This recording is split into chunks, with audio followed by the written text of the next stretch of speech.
우리가 성경을 통하여 얻는 사실 중 하나는 하나님께서 나를 선택하셨다는 겁니다.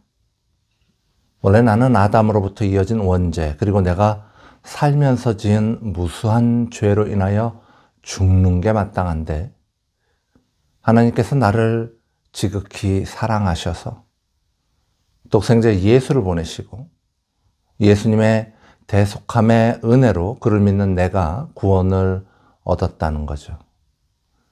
요한복음 3장 16절의 말씀이죠. 하나님이 세상을 이처럼 사랑하사 독생자를 주셨으니 이는 그를 믿는 자마다 멸망하지 않고 영생을 얻게 하려 하심이라. 참 은혜로운 사실 아닙니까? 그런데 이러한 선택이 창세 전부터 준비되었음을 성경은 우리에게 알려주고 있습니다. 에베소서 1장 4절에서 5절의 말씀입니다.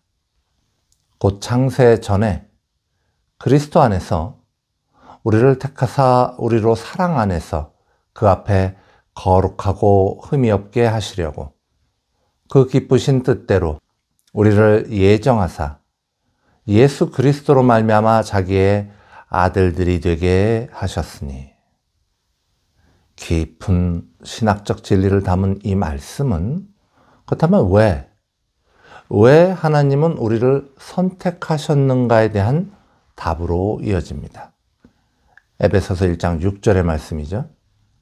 이는 그가 사랑하시는 자 안에서 우리에게 거저 주시는 바 그의 은혜의 영광을 찬송하게 하려는 것이라. 거저 받은 자가 그 기쁨으로 하나님의 은혜의 영광을 찬송하는 것. 그것이 우리를 창세 전부터 선택하신 이유라는 말입니다. 하나님의 은혜의 영광을 찬송하는 자리로 나아가는 그것이 구원입니다. 그래서 하나님이 나를 선택하셨다는 것은 너무나도 놀랍고 감동스러운 일인 것이죠. 어떻게 나를 선택하셨을까? 어떻게 나 같은 죄인을 선택하셨을까?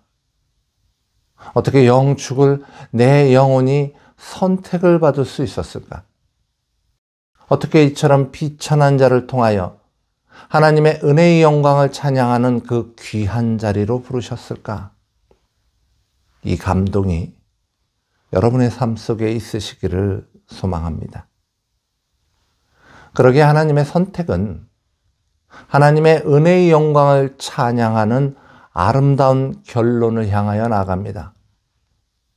하나님께 드리는 하늘의 예배, 요한계시록 4장에서 요한이 본 하늘의 예배의 모습은 어떻습니까?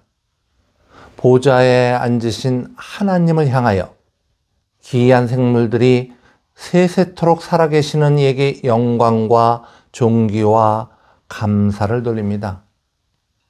24장로들이 보좌에 앉으신 이에게 경배하며 우리 주 하나님이여 영광과 존귀와 권능을 받으시는 것이 합당하오니라고 말합니다. 하나님께서 우리를 선택하심은 바로 이 하늘의 예배로 우리를 초대하시는 것입니다. 그런데 이 귀한 선택을 가지고 어떤 사람들은 하나님의 은혜의 영광을 찬양하기보다 하나님을 비판하는 수단으로 사용하는 경우가 있습니다. 아니, 사랑이 많으시다는 하나님이 왜 다 선택하시지? 누구는 선택하고 누구는 버리는 거야? 사랑의 하나님 맞나? 모두를 살릴 만한 능력이 없으신 건가? 모두를 살릴 만한 사랑이 없으신 건가? 하나님의 선택 앞에서 어떤 이들은 감사의 기도가 넘쳐나는데 어떤 이들은 불평과 비판이 쏟아져 나옵니다. 똑같은 복음을 듣는데 어떤 이들은 감동의 눈물이 나는데 어떤 이들은 분노의 감정이 솟아납니다. 그렇다면 데살로니가 교회는 어땠습니까? 데살로니가 전서 1장 4절의 말씀입니다. 하나님의 사랑하심을 받은 형제들아, 너희를 택하심을 아노라. 짧은 시간 동안 바울이 복음을 전했는데 마치 기다리기라도 한 것처럼 그 복음을 듣고 그들은 믿음을 가졌습니다. 이러한 데살로니가 교회를 향하여 바울은 이미 만세 전에 하나님께서 이들을 선택하셨음을 확신할 수 있었습니다. 그렇습니다. 여러분, 선택받은 자는 복음을 받아들입니다. 복음을 비판하지 않습니다. 선택. 하나님이 나를 선택하셨다. 그래서 내가 예수를 믿는다. 그래서 내가 구원을 받는다. 나의 공로가 아니라 하나님의 선택으로 나의 구원이 얻어진다는 이 사실은 연약한 나의 심정이, 악한 나의 수고가 구원의 초석이 아니라는 말입니다.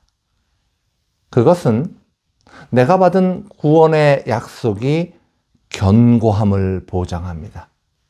그 확실함 속에 깊은 감사가 넘치고 예수를 닮고 싶은 마음이 솟아나고 예수의 말씀을 따르고 싶은 의욕이 넘쳐나고 하나님의 기쁨이 되기를 소망하는 선한 열심들이 솟아나는 것입니다. 데살로니가 교회에는 그것이 있었습니다. 이제 바울은 자신이 전한 그 복음이 단지 말이 아니라, 단지 화려한 수사학이 아니라, 단지 이야기꾼의 재미난 소설 같은 이야기가 아니라 능력과 성령과 큰 확신이 들어있는 살아있는 생명이었음을 이야기합니다. 데살로니가 전서 1장 5절의 말씀입니다. 이는 우리 복음이 너에게 말로만 이른 것이 아니라 또한 능력과 성령과 큰 확신으로 된 것임이라. 우리가 너희 가운데서 너희를 위하여 어떤 사람이 된 것은 너희가 아는 바와 같으니라. 복음은 말장난이 아닙니다. 헬라 시대에는 많은 웅병가들이 있었죠. 이 사람들이 모인 광장에서 또는 법정에서 또는 중요한 정치적 모임에서 이 사람들은 사람의 마음을 움직이는 웅변수를 발휘했습니다. 때로는 왕의 정책을 홍보하기도 하고 때로는 누군가의 권익을 옹호하기도 하고 그래서 이 사람들이 말을 잘하려고 배웠던 학문을 수사학이라고 부릅니다. 그 안에는 철학을 기초로 한 이성, 사람의 마음을 움직이는 감성, 그리고 말하는 사람에게서 풍겨나오는 성품에 관한 가르침이 있습니다. 이런 것들을 잘 조절해서 말하는 게 웅병가들의 일이었고 이것에 관한 학문이 수사학입니다. 그런데 바울은 이것을 말로만 하는 것이라고 말하고 있는 거죠. 수사학자들의 말은 휘발성을 가지고 있습니다. 강렬하게 순간적으로 영향을 줄 수는 있지만 영원한 생명으로 견인할 수는 없습니다. 사람의 말이 하나의 생명을 지속적으로 영생의 길로 견인하기 위해서는 그 안에 하나님의 능력, 하나님이신 성령, 그리고 그 성령이 주시는 확신이 있어야 합니다. 바울의 복음 전파는 단순한 웅병가의 수사학적 연설이 아니라 살아계시는 하나님의 역사하심이라는 뜻입니다. 사람의 철학, 사람의 감성, 사람의 인성의 기초를 둔 말이 아니라는 말이에요. 본문을 다시 한번 읽어보시겠습니다. 이는 우리 복음이 너에게 말로만 이른 것이 아니라 또한 능력과 성령과 큰 확신으로 된 것임이라. 우리가 너희 가운데서 너희를 위하여 어떤 사람이 된 것은 너희가 아는 바와 같으니라. 본문의 구절을 원어를 기준해서 좀 더 쉽게 설명하면 이렇습니다. 우리가 전한 복음은 성령의 능력 안에서 충분한 확신을 가지고 전한 것입니다. 그리고 그것은 우리의 삶이 증거하고 있습니다. 여러분은 이미 우리가 어떻게 사는지를 보았습니다. 복음의 전도는 사람의 말솜씨로 이루어지는 것이 아닙니다. 그것은 성령의 역사입니다. 복음으로 전해지는 그 말 속에 성령의 불이 뜨겁게 살아 움직이고 있는 것입니다. 그리고 하나님이 이미 태초부터 선택하신 하나님의 자녀들은 그 성령의 역사심을 설교자의 복음 전파를 통하여 만나는 순간 뜨겁게 반응하는 것입니다.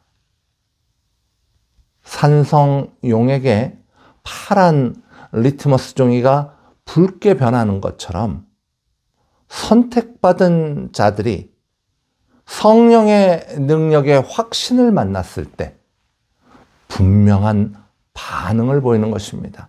분명한 변화가 일어나는 것입니다. 그 반응은, 그 변화는 절대 희미하지 않습니다. 바울은 성령의 능력으로 확신하는 자를 통하여 복음을 받은 자들의 변화된 모습에 대하여 이제 데살로니가전서 1장 6절에서 말하고 있습니다. 또 너희는 많은 환난 가운데서 성령의 기쁨으로 말씀을 받아 우리와 주를 본받는 자가 되었으니. 성도의 환난, 여러분은 어떻게 인식하십니까? 한동안 특히 제가 어렸을 때 많이 들었던 이야기 중 하나는 예수 믿으면 잘 된다는 거예요. 세상에서 성공한다는 겁니다. 그 당시 새롭게 교회에 나가신 어떤 분이 계셨습니다. 어려서 부자로 자라났고 그 옛날 대학도 나온 여자분이었지만 결혼 이후 남편의 잇따른 사업 실패로 참 어려운 시간을 보냈던 이분이 교회에 갔습니다. 그리고 삼중 축복의 이야기를 들었어요. 교회 헌금을 잘했더니, 교회 봉사를 잘했더니 떼돈을 벌었다는 이야기를 들었습니다. 삶이 변했다는 이야기를 들었어요. 질병이 나섰다는 이야기를 들었습니다. 잘 살게 되었다는 이야기를 들었습니다. 예수 잘 믿으면 부자 된다고, 예수 잘 믿으면 병 낫는다고, 그걸 그분이 믿었고 열심히 전도를 했습니다. 그분으로 인해서 많은 분들이 교회에 나가게 되었습니다. 그리고 그분의 전도로 교회에 나가신 분들은 잘 살았습니다. 그러나 그 시절이 그랬습니다. 대부분의 사람들의 처지가 전보다는 좋아지던 시절, 한국이 고속 성장을 하던 시절. 그런데 정작 전도를 한 이 여자분은 남편이 더욱더 사업에 망하고 아들이 원일모를 병에 걸려 사경을 헤매고 가뜩이나 어렵던 삶은 더욱더 어려움 속으로 빠져들었습니다. 그리고 그분의 남편은 과음으로 인한 혈관 파열로 죽었습니다. 자, 이분이 어떻게 되었을까요?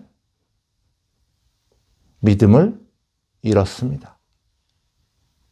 더 이상 교회에 나가지 않게 되었습니다. 그 후로 수십 년 동안 이분은 예수를 믿지 못했습니다. 그러다 이분이 예수를 떠난 지 아주 한참 만에 저와 함께 예배를 드리기 시작하였고 하나님의 말씀을 들을 수 있었습니다. 그렇게 한 1년이 지났을까? 이분이 저에게 이렇게 말씀하시는 거예요. 내가 복음을 오해했었다. 내가 예수 믿는 것에 대한 오해를 하고 있었다. 이 이야기는 저의 어머니에 관한 이야기입니다. 성도의 삶. 어디 꽃길만 걷기를 기대합니까? 어디 박수와 영광만을 기대합니까?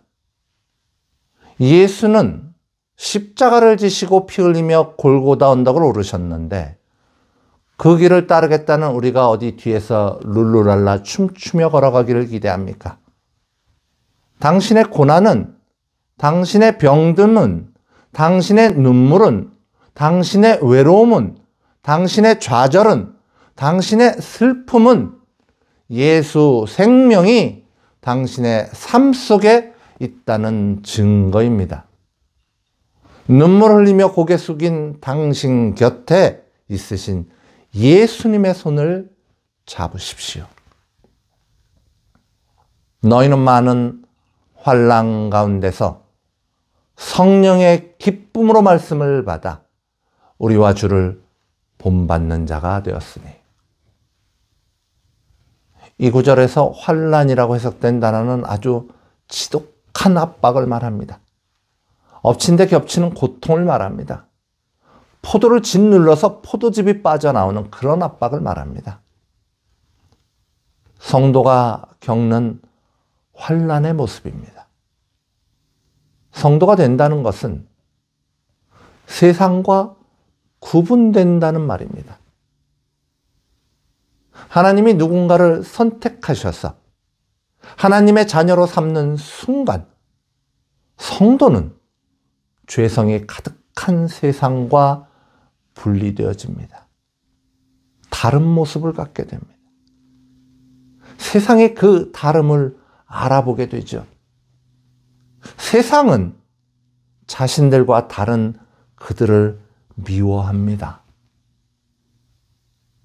세상과 다른 이스라엘 백성들이, 이방인들과는 밥도 같이 안 먹던 이스라엘 백성들이 수많은 이민족들에게 그렇게 미움을 받았던 건 너무나 당연한 일이었던 것과 같이 영적 이스라엘인 성도가 세상 속에서 그 다름으로 인하여 미움을 받는 것, 환난을 당하는 것, 너무나도 당연한 일인 것입니다. 더욱이 함께 모여 살았던 이스라엘 백성들도 그 고난을 받았는데 온 세계에 흩어진 영적 이스라엘, 각자 살아남아야 하는 영적 이스라엘 성도가 환난 가운데 서는 것은 너무나도 당연하다는 말씀이죠. 바울이 데살로니카에서 복음을 전하자 경건한 헬라인의 큰 무리와 적지 않은 귀부인들이 복음을 받아들였습니다. 그러자 예수를 대적하던 유대인들이 바울을 잡으려고 나섰지만 잡지 못하고 대신 바울을 통해 믿음을 가진 야손을 잡아 끌고 갔습니다. 예수를 믿자마자, 예수의 복음을 전하는 바울과 그 일행을 자기 집에 맞아 들이자마자 야손은 잡혀가는 환난을 겪었습니다. 예수 믿고 세상에서 잘된 게 아니라 예수 믿고 세상에서 환난을 만난 겁니다. 왜죠? 왜 그렇습니까? 세상은 자신들과 다른 성도들을 그냥 놔두지 않습니다. 그러나 그럼에도 불구하고 성도는 넘어지지 않습니다. 사람들은 세상 속에서 기쁨을 찾으나 성도는 성령이 주시는 기쁨을 받습니다. 세상의 기쁨과 비교할 수 없는 기쁨, 사람의 말로는 표현하기 어려운 기쁨, 경험하지 않은 사람들은 좀처럼 알 수 없는 그 기쁨, 그것이 데살로니가 교회에 있었습니다. 데살로니가 교회는 견디기 어려운 환난 가운데서도 그 성령의 기쁨에 붙잡혀 말씀, 로고스, 즉 예수 그리스도를 얻었습니다. 그렇습니다, 여러분. 우리가 어떻게 세상을 이깁니까? 우리가 어떻게 환난 가운데 기뻐합니까? 우리 안에 성령이 주시는 기쁨이 있어야 합니다. 세상 것을 누림으로 얻는 기쁨과는 비교할 수 없는 그 기쁨, 성령이 주시는 기쁨에 붙잡혀 예수 그리스도를 받아야 합니다. 성령이 주시는 기쁨으로 과감하게 세상 것을 떼어 버려야 합니다. 그러나 무엇이든지 내게 유익하던 것을 내가 그리스도를 위하여 다 해로 여길 뿐더러 또한 모든 것을 해로 여김은 내 주 그리스도 예수를 아는 지식이 가장 고상하기 때문이라. 내가 그를 위하여 모든 것을 잃어버리고 배설물로 여김은 그리스도를 얻고 그 안에서 발견되려 함이니. 누가 세상의 환난을 이길 수 있습니까? 성령의 능력으로 기쁨 가운데 예수를 얻은 자들이 세상을 이길 수 있습니다. 그러자 데살로니가 교인들의 삶이 바울의 삶을 본받기 시작했습니다. 예수를 품은 그들이 예수의 삶을 본받기 시작했습니다. 이들의 삶이 성도의 삶을 대표하는 본이 되었습니다. 데살로니가전서 1장 7절의 말씀입니다. 그러므로 너희가 마케도냐와 아가야에 있는 모든 믿는 자의 본이 되었느니라. 마케도냐는 헬라 지역의 북부, 아가야는 헬라 지역의 남부입니다. 헬라 온 지역에 데살로니가 교회의 믿음의 삶이 본받을 만한 본이 된 것입니다. 사랑하는 좋은 친구의 성도 여러분, 오늘 우리가 함께 나눈 이 말씀들, 하나님의 선택된 자들의 마땅한 반응, 성령님이 주시는 기쁨, 그리고 환난을 이기는 성도의 삶, 그 안에 계신 예수 그리스도. 이 귀한 말씀에 대한 깊은 사모함이 여러분 가운데 있으시기를 간절히 소망합니다.